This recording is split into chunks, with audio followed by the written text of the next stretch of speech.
Hi, I'm Caroline, a punch needle tutor and artist. Today I'm going to show you my top tips for punch needle. Let's get started.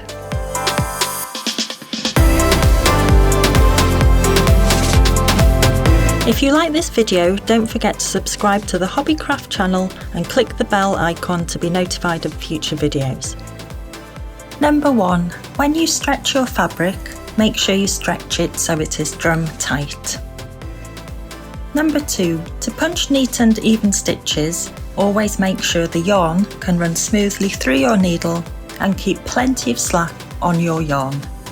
Number 3. If you find you don't have the correct weight of yarn, you can thread your needle with 2 or 3 different strands of narrower weight yarn. You can also create different effects by mixing yarn colours in your needle.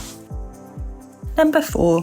When you move between stitches, lift the needle out of the fabric so the tip is touching the fabric and glide it across before punching the next stitch. Always keep the needle tip close to the fabric. Number 5.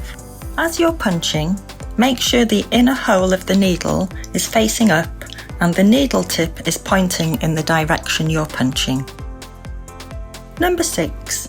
Ensure the needle is always pushed the whole length of the metal part of the needle.